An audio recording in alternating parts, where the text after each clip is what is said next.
Hi everyone, in this video I'm going to discuss the supplies that you need for this beginner watercolor course. Firstly, the watercolor cards. If you haven't already purchased these, they are available on my website, christinemclarenart.com. You can purchase the full set of cards printed on 100% cotton Bao paper if you don't want to print and copy them onto paper yourself. If you wish to print and prepare the cards yourself, then I would cut the cards to a postcard size, about 10 cm by 15 cm, or about 4 inch by 6 inch. This size block in Bao was the closest I could find if you want a pre-cut block cut to size. This Bao 100% cotton watercolor block is a size 180 by 125 millimeters or 7 by 4.9 inch. Then let's talk about brushes. What I've got here is a Winsor Newton Cotman Set of 3 brushes. This set of brushes is available at a very cost-effective price on most shopping platforms.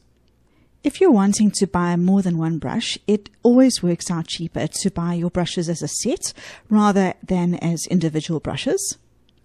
This set comes with round brushes of 3 different sizes, a size 0, 4, and 8. I found this range of 3 brushes to be extremely versatile, and I was able to do the entire set of 10 cards using just these 3 brushes. If your budget is limited and you can only purchase one brush, my suggestion would be to buy a round brush size 4. That is the middle-sized brush, and I find that I use it the most often, and then you just have to be a little bit more careful with the more detailed work, and then doing the bigger washes might take a little bit more time than if you used the size 8, but it's completely doable. When you buy new brushes, they will arrive with these plastic protective caps covering the bristles. I've seen a lot of beginners say that they would like to return the plastic covers onto the top of the brushes every time that they are finished using them, but I can guarantee you that the plastic caps are only there to protect the brushes in transit on their way to you the first time. I strongly advise against replacing the plastic cap each time that you use it. There is always a chance that when you slide it back on that you catch one of the hairs of the bristles, and then that hair will be bent backwards inside the tube and you will never be able to get it put straight again. And at worst, you catch a few bristles as you put the cap back on and then utterly destroy the brush. When you remove the plastic cap the first time, you will see that the bristles are quite hard and rigid. That is because they've got a protective coating on them to protect them in transit.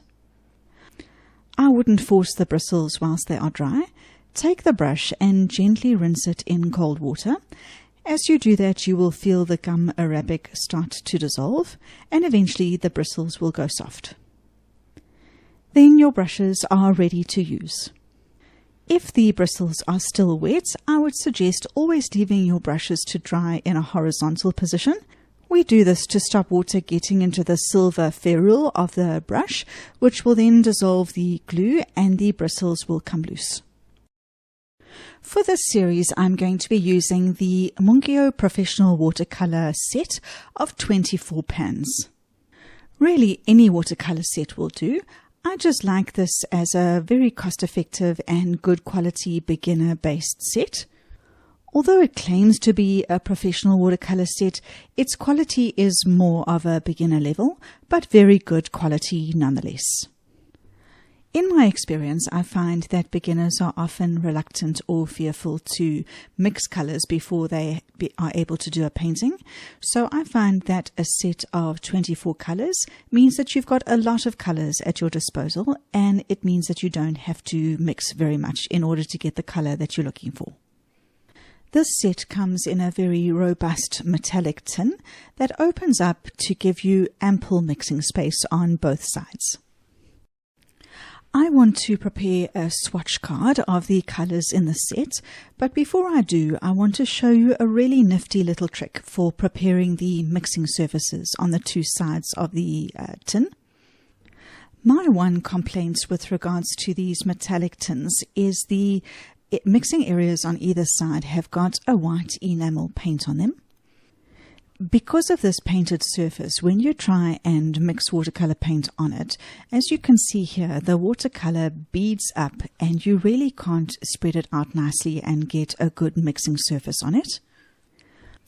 What I do to fix this problem is I get some normal white toothpaste, any brand will do, but I prefer white, and then I put some of it on each of the two mixing surfaces.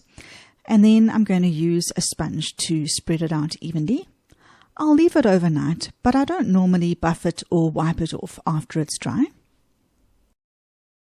You can see that by treating the lid this way, it makes the color mixing far better and easier to work with.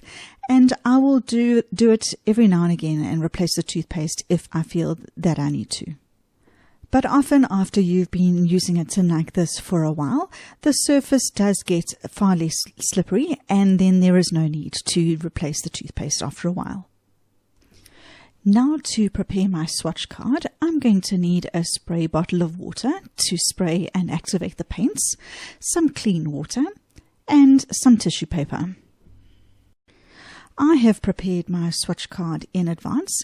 I've cut a rectangular piece of 100% cotton paper to a size that will fit inside the lid of the tin, and I've made 2 rows of 12 blocks each that I'm going to paint each of the colors into. And then just so that I can keep it still and also so that I don't have to worry about painting over the edges of the swatch card, I'm going to tape it down to the table using Nitto masking tape. I am now going to swatch my colors.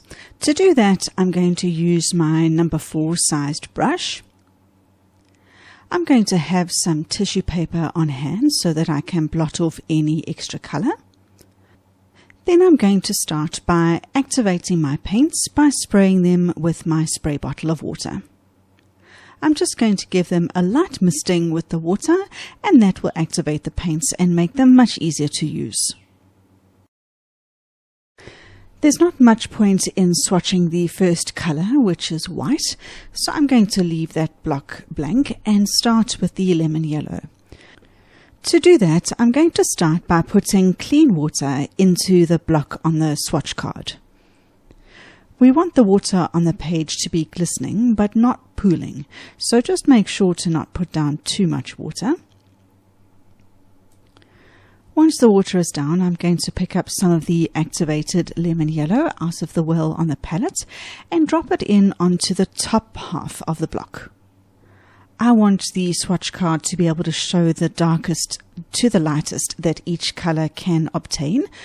So with the more concentrated yellow in the top half of the block, I'll dab off any excess pigment on my brush and then blend the color downwards so that I get a gradient of more concentrated at the top to less concentrated at the bottom. I'm going to swatch every second color so that the adjacent colors don't blend into each other on the card. So I will skip out the next color, which is yellow, and do exactly the same thing for the orange and every second color thereafter on the top row. The top half should be mostly dry now, but when I do my first lot on the second row, I want as little chance as possible that the colors will bleed into each other. So I will start with the first color on the bottom row, which is yellow-green, and then go and do every second color thereafter. I like to let that first batch of colors dry for about 15 minutes, and then once they are dry, I will go and repeat exactly the same process for all of the colors in between. I leave the whole swatch card to dry completely, and then I'm going to use my Pigma Micron pen in a size 01 to do the labeling. The space where the masking tape was holding the card onto the table makes the perfect space for where I can put the names of the paints.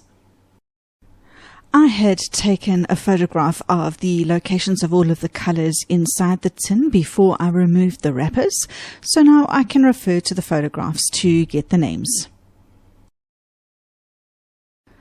I want to protect my swatch card with a layer of plastic so that I can keep it in the lid of the container and that there's no risk of it getting stained by pigments from the paint wells. So I'm going to use some packaging tape and cut some pieces and cover the front and back of the swatch card to protect it. The swatch card fits nicely into the lid of the container and I can happily close it once the paints are dry. Once you have finished painting, if your paints are still wet, never close the lid on the tin because the paints can become moldy.